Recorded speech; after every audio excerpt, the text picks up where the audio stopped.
Good evening. I'm Makhdoom Shahabuddin and you're watching Trending Daily. Tonight we bring you the story of a nation, Pakistan, standing firm, calm and united against provocations on two dangerous fronts. From the west, a cowardly cross-border attack launched from Afghan soil, backed and instigated, as our intelligence sources confirm, by India's hidden hand.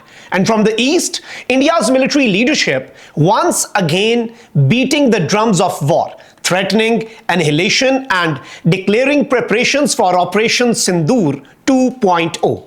But here's what the world must know. Despite this coordinated pressure, Pakistan has responded with wisdom, restraint, and strategic clarity. We're not chasing chaos, we are defending peace. Let's begin tonight with what happened on our western border and how Pakistan transformed aggression into a lesson in discipline and deterrence. In the early hours of October 14th and 15th, Pakistan's western border lit up with violence. According to ISPR, Afghan Taliban fighters aided by Fitna al-Khawarij launched coordinated, cowardly attacks on 4 Pakistani posts near Spin Boldak border crossing. These weren't border skirmishes. These were provocations planned with intent. And as our sources in the security establishment confirm, India's fingerprints were all over it.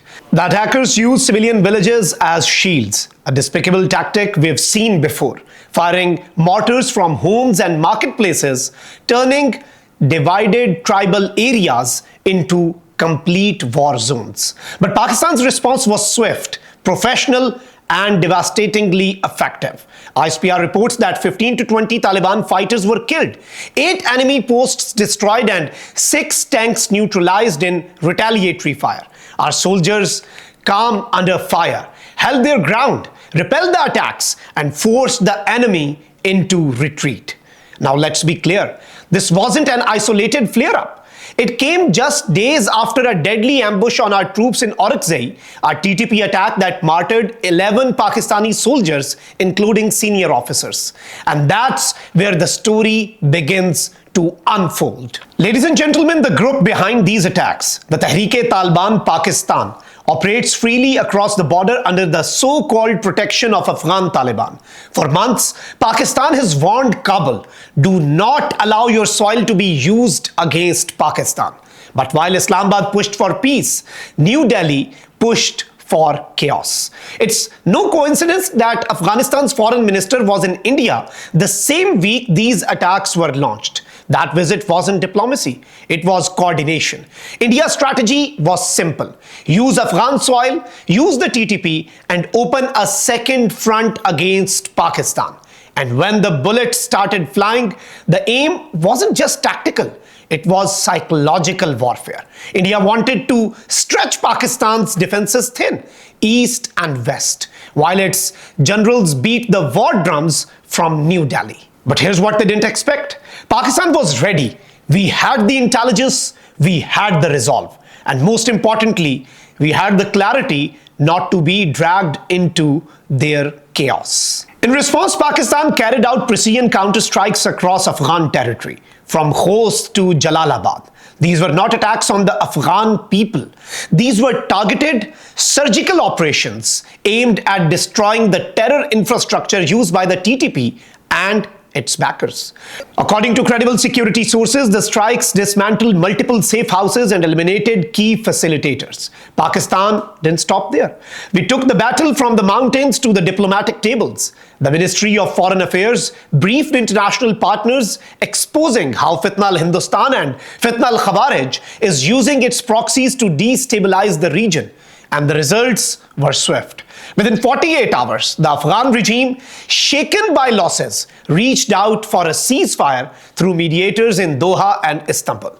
The same forces that attacked Pakistan were now begging for calm. That's called deterrence. That's called power exercised with discipline. Now some ask, why did Pakistan stop short of a full-scale offensive? Why exercise restraint after such blatant aggression? The answer is simple. Because our strength lies in control, not chaos. Pakistan could have extended and expanded the operation. We had the range, we had the intelligence, and we had the moral right. But we chose wisdom. Prime Minister Shehbaz Sharif defined it perfectly. Courage is not in wielding the sword, it's in extending the hand of peace. And yet, make no mistake, Pakistan's message was delivered, loud and clear. After the Doha agreement, Kabul formally signed a bilateral commitment that no country will allow its soil to be used against the other, nor support groups attacking Pakistan. That line, written and signed, is a diplomatic victory born out of military resolve. Pakistan fought smart, not loud. So let's connect the dots. At the very moment Pakistan was managing border attacks from the west, India was lighting fires from the east. This is a coordinated hybrid warfare, a two-front strategy designed to corner Pakistan militarily, diplomatically, and psychologically. And this brings us to our second major story tonight, India's new doctrine of escalation. Because while one front burns in Balochistan and Khyber Pakhtunkhwa, the other is being stoked by Indian generals with microphones, not missiles, for now. Ladies and gentlemen, when a general speaks, nation listens. And when an army chief of a nuclear power threatens annihilation, the world should be alarmed. Last week, India's army chief, General Upendra Dwivedi, said something that shattered the diplomatic norms. He declared, and I quote, that India's upcoming Operation Sindoor 2.0 would force Pakistan to reconsider its place on the world map, remain in geography, or become history. That's what he said. Let that sink in. Ladies and gentlemen, that wasn't an offhand remark. That was a formal, on-the-record threat by the head of world's second largest army against a nuclear-armed neighbor. Even in the Cold War, superpowers avoided such languages, but India, it seems, has decided to normalize war talk as election talk. What Dwivedi announced wasn't just rhetoric, it was policy. He made it clear that Operation Sindoor has not ceased, that it's merely paused, and that his troops are preparing for a second phase. In plain words, India has shifted to a permanent war footing. The message to its army, stay ready. The message to Pakistan, we're coming again. Then came Defense Minister Rajnath Singh, doubling down. At a BrahMos missile plant in Lucknow, he said Operation Sindoor was just a trailer, boasting that every inch of Pakistan is within India's range. It wasn't a slip, it was a strategy, a live telecast, a national audience, and an open threat. India isn't just arming itself, it's weaponizing its narrative. But the question is, why now? Because India's political leadership thrives on fear. Every election, every crisis, they sell one message, that Pakistan is the enemy. And when real issues, inflation, unemployment, internal violence rise, they turn to nationalism. They call it deterrence. We call it distraction. The Operation Sindoor 2.0 rhetoric is not about defense. It's about domestic optics. It's about feeding a jingoistic narrative to hide military embarrassment from the first Sindoor operation, where Pakistan's counterstrikes, Operation Bunyanum Marsoos, sent Indian aircraft crashing into the ground. India faced humiliation, and now India is trying to rewrite the script. And here's what makes the rhetoric so dangerous.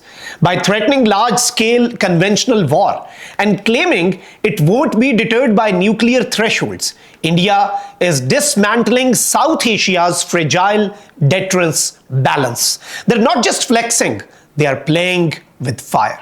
Every responsible military strategist knows that when you erase the line between sub-conventional and conventional warfare, you invite disaster. And Pakistan's full-spectrum deterrence doctrine exists for one reason: to prevent escalation.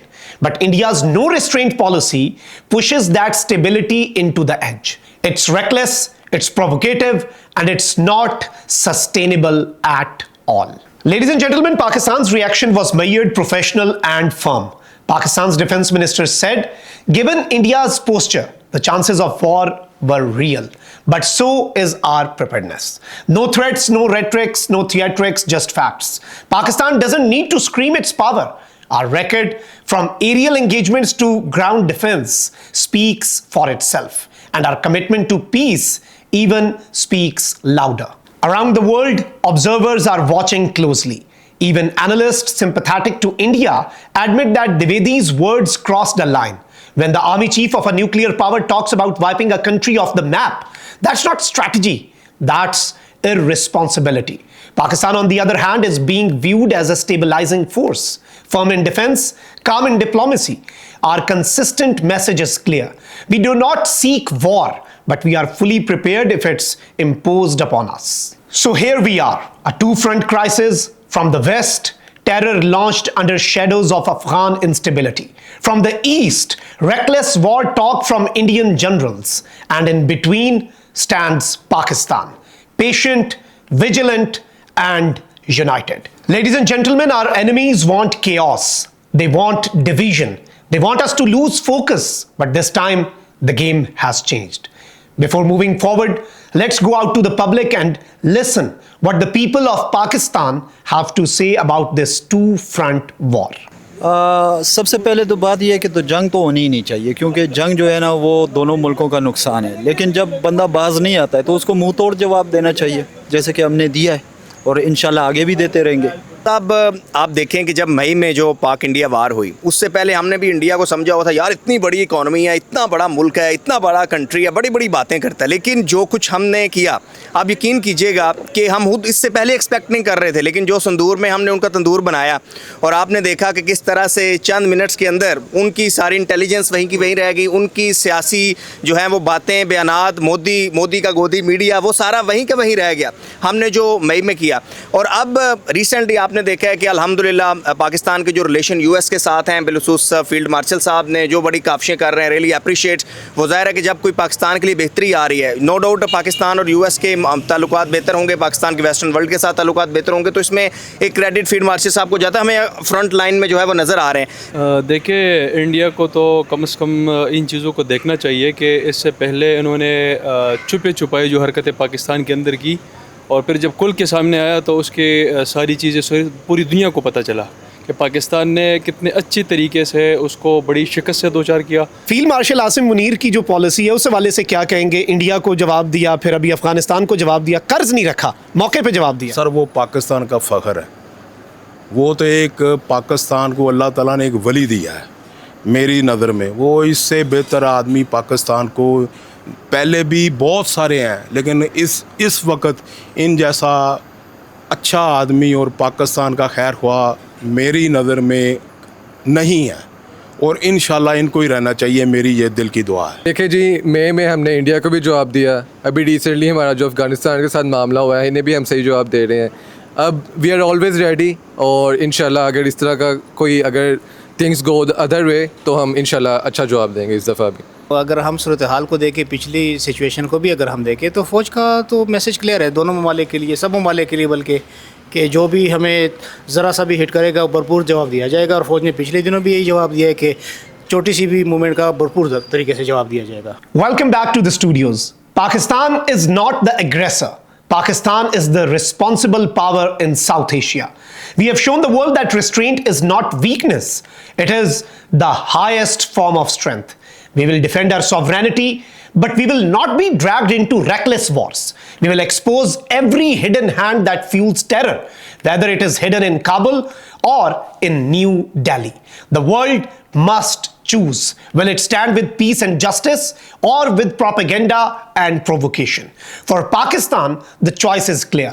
We will continue to build peace through power, patience, and purpose.